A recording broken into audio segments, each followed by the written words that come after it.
चलिए इस वक्त की बड़ी खबर के साथ बुलेटिन की शुरुआत करते हैं। राम जन्मोत्सव पर कोरोना का साया मंडरा रहा है। लाखों की संख्या में मौजूद रहेंगे श्रद्धालु।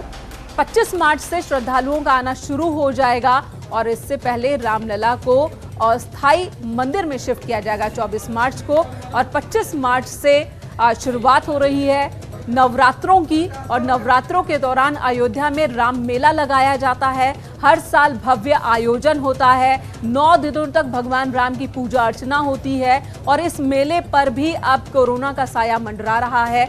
बड़ी संख्या में श्रद्धालु देश के कोने कोने से अयोध्या पहुंचते हैं और ऐसे में कई बड़े फैसले राम मेले को लेकर भी लिए गए हैं।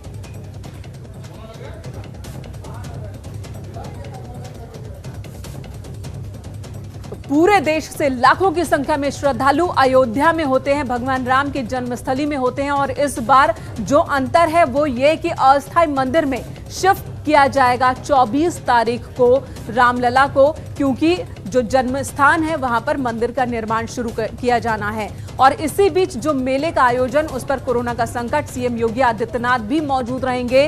25 मार्च को और 24 मार्च को ये 2 दिन सीएम योगी आदित्यनाथ अयोध्या में रहने वाले हैं। 24 की रात्रि वहीं विश्राम करेंगे और 25 को जो पहली आरती होगी भगवान राम की नवरात्र के पहले दिन, वो सीएम योगी आदित्यनाथ को करना है। और ऐसे में ये उम्मीद लगाई जा रही है कि श्रद्धालुओं की संख्या उस दिन और ज्यादा होगी। लेकिन अब कोरोना वायरस का जिस तरीके का संकट हर तरफ देखने को मिल रहा है और इस खतरे के मद्देनजर कई बड़े फैसले पूरे देश में लिए गए हैं। लोगों की इकट्ठा होने पर पाबंदी लगाई गई है और ऐसे में अब इस मेले पर भी कोरोना वायरस का असर देखने को मिल रहा है। निमिष गोस्वामी हमारे सहयोगी इस वक्त अयोध्या से जुड़ गए हैं। निमिष, क्या कोई और फैसले लिए गए हैं राम मेले को लेकर?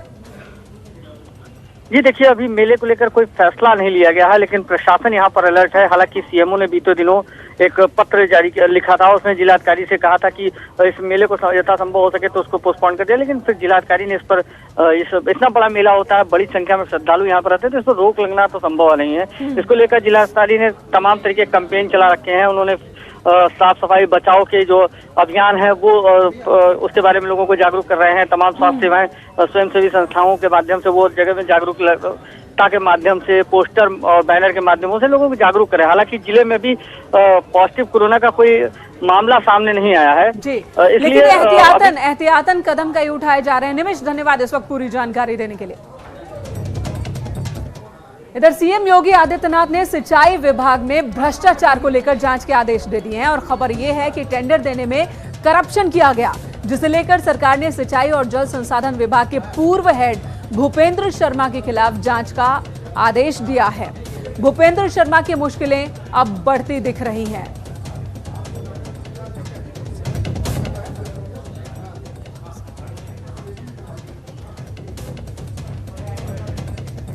करप्शन का एक और मसला सामने आया है। सीएम योगी आदित्यनाथ ने लखनऊ में स्वास्थ्य विभाग के अधिकारियों को चेताया कि कोरोना को लेकर लापरवाही बर्दाश्त नहीं की जाएगी। इससे पहले कि करप्शन से जुड़ी खबर दिखाएं, आपको दिखाते हैं किस तरीके से कोरोना को लेकर उत्तर प्रदेश की सरकार सतर्क है, सजग है, जागरूकता भी फैलाई जा रही है और साथ ही कदम भी उठाए जा रहे हैं। देखिए ये रिपोर्ट। यूपी के मुख्यमंत्री योगी आदित्यनाथ कोरोना को लेकर एक्टिव मोड में हैं। मुख्यमंत्री दिन की शुरुआत में ही पूरी तैयारी के साथ स्वास्थ्य भवन पहुंच गए और व्यवस्थाओं का निरीक्षण कर अफसरों को निर्देश दिए। तैयारी के लिए बेहतर तरीके से अभी जो चल रहा है इसको राउंड का क्लोज चलाइए, लेकिन इसको और भी बेहतर तरीके से आगे बनाने के लिए परमानेंट एक बार वो दिखा देंगे।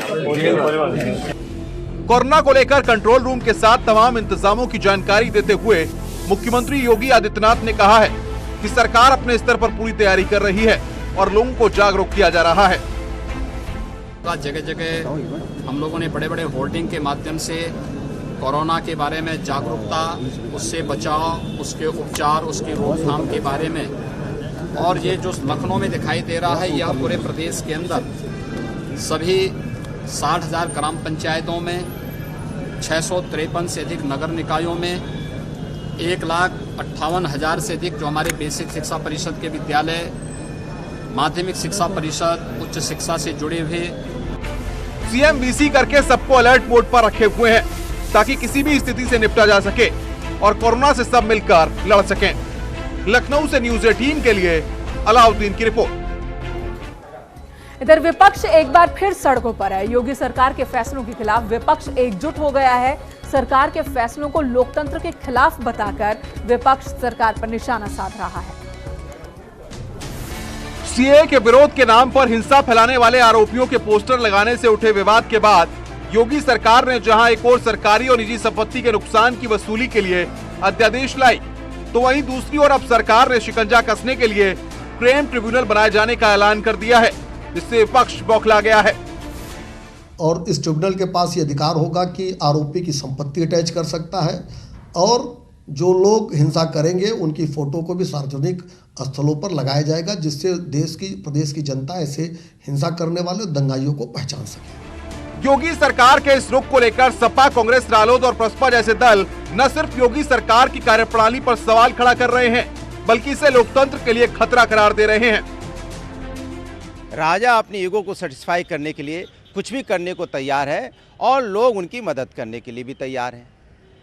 कमाल की बात है, सुप्रीम कोर्ट ने भी कह दिया, हाई कोर्ट ने भी कह दिया कि आप किसी भी व्यक्ति की प्राइवेसी आउट नहीं कर सकते, क्योंकि राजा को ने तय कर लिया है कि मुझे ये करना है। इसलिए हाई कोर्ट, सुप्रीम कोर्ट को भी कैसे हम झुटला दें, इसलिए ट्रिब्यूनल बनाया जाए। कहीं ना कहीं मुझे अपने ईगो को सेटिस्फाई करना है। तो ये मामला ऑलरेडी उत्तर प्रदेश के माननीय उच्च न्यायालय और हिंदुस्तान के सर्वोच्च न्यायालय के विचाराधीन है। सरकार को जल्दबाजी करने के बजाय, हठ योग करने के बजाय माननीय न्यायालय पर भरोसा रखना चाहिए। अगर राज्य सरकार को ये पता है कि ये दंगाई हैं, तो कौन सा कानून उन्हें जेल के पीछे भेजने से रोक रही है?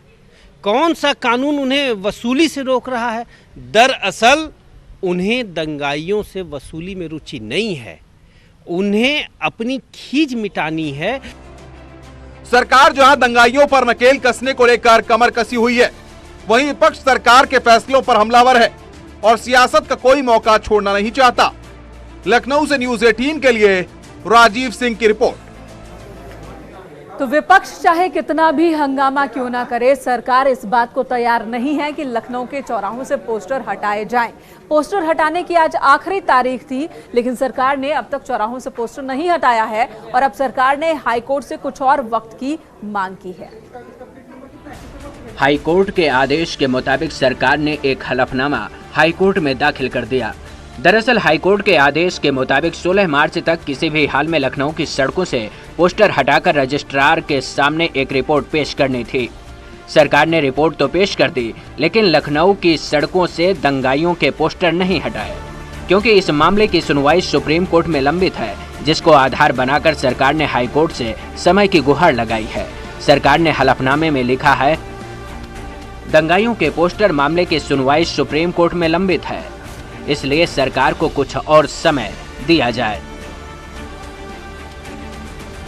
दरअसल हाईकोर्ट ने लोगों की निजता का हवाला देकर सरकार को पोस्टर हटाने के आदेश दिए थे।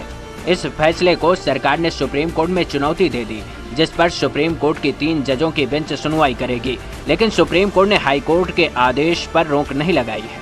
Bureau report, news 18। चलिए प्रदेश में एक और करप्शन की बात कर लेते हैं। चिकित्सा शिक्षा विभाग में करप्शन की खबर हमने दिखाई थी आपको, जिसके बाद चिकित्सा शिक्षा मंत्री ने जांच के आदेश दे दिए हैं।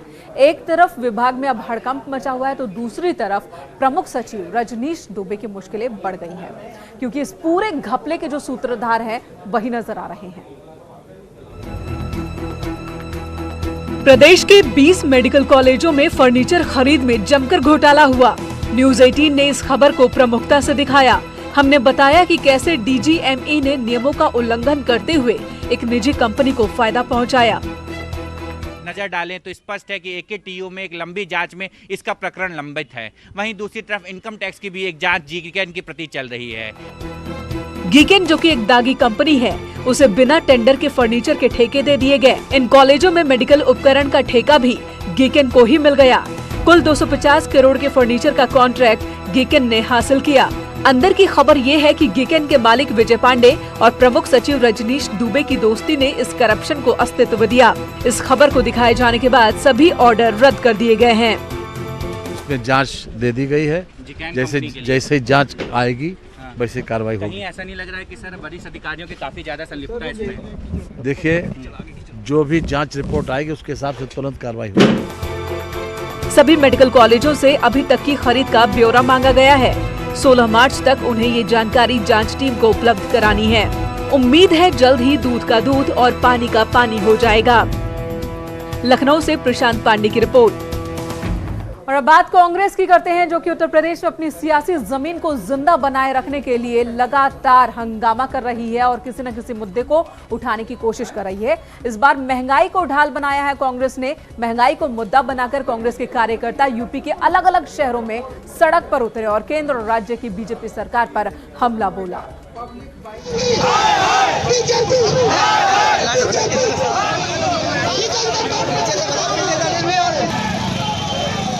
गाजियाबाद, ग्रेटर नोएडा और ललितपुर की तस्वीरें आपकी टीवी स्क्रीन पर हैं। इन तस्वीरों में नजर आ रहे कांग्रेस के कार्यकर्ता हैं, जो पेट्रोल, सिलेंडर और जरूरत के सामान के महंगा होने के चलते सड़क पर हैं।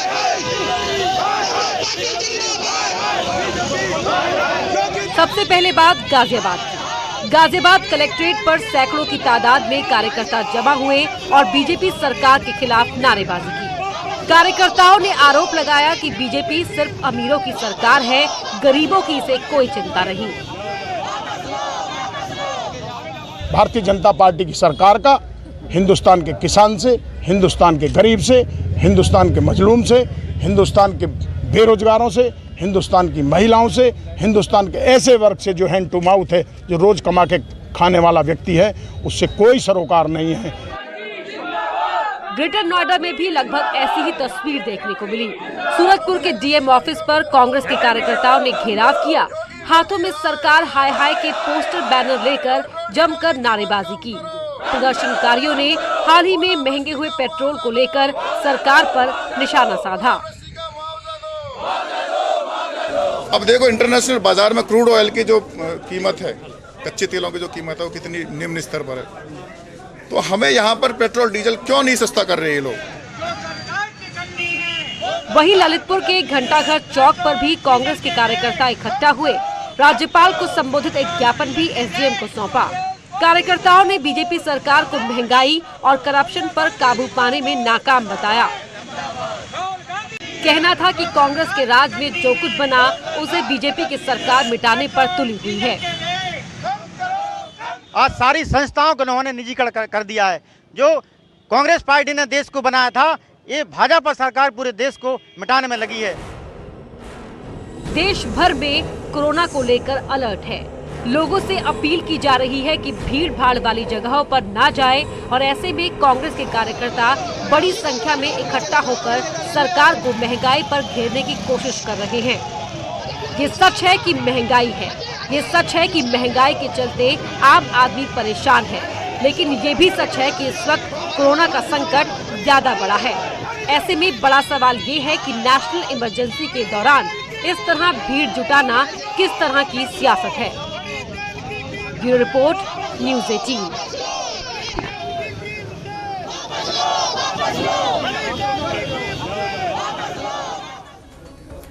इलाहाबाद हाईकोर्ट के बाहर आज वकीलों ने नारेबाजी की, जिसके बाद कामकाज ठप कर दिया और कुछ वकील वहीं पर आ गए और फिर सभी ने एक सुर में अपनी मांग मनवाने के लिए आवाज उठाई और आज कामकाज नहीं किया। दरअसल प्रदेश भर के वकील 2 दिन की हड़ताल पर हैं, जिसकी शुरुआत इलाहाबाद हाईकोर्ट से हुई। वकीलों की मांग है कि एडवोकेट्स की सुरक्षा के लिए कानून बने, साथ ही इलाहाबाद हाईकोर्ट में प्रवेश के लिए विशेष व्यवस्था हो। वकीलों की हड़ताल से न सिर्फ हाईकोर्ट बल्कि जिला अदालतों में कामकाज प्रभावित रहा। हमारी भी कुछ जरूरतें हैं, हमारी भी कुछ बुनियादी आवश्यकताएं, तो कम से कम प्रदेश सरकार उस ओर ध्यान नहीं दे रही, लगातार उसकी अवहेलना कर रही, उपेक्षा कर रही है अधिवक्ता वर्ग की, जिसको तो कहीं ना कहीं हम लोग विरोध करेंगे ही। हड़ताल के समर्थन में कानपुर में भी वकीलों ने नारेबाजी की और कामकाज ठप करके सड़क पर आ गए। साथ ही चेतावनी भी दी कि अगर इनकी बात नहीं मानी गई तो वे हड़ताल अनिश्चितकाल तक जारी रखेंगे, जो जिला अदालतों के साथ साथ तहसील मुख्यालयों में भी की जाएगी। वो वर्ग है कि लोगों को इंसाफ दिलाता है, लोगों को न्याय दिलाने की लड़ाई करता है। आज उसे खुद अपने हक के लिए लड़ना पड़ रहा है। विजिलेंस आशीष पांडे के साथ अमित गंजू, न्यूज़ 18 कानपुर। ब्रेक के बाद खबर प्रयागराज से, जहां पर सुराव थाना क्षेत्र में एक युवक की गोली मारकर हत्या हुई है। खबर यह है कि खेत में मटर तोड़ने गया था, ये माफ कीजिएगा, मटर तोड़ने का विरोध कर रहा था, जिसके बाद दबंगों ने इस युवक की हत्या कर दी। इस वारदात के बाद आरोपी फरार हो गए। फिलहाल पुलिस ने आरोपियों की तलाश शुरू कर दी है।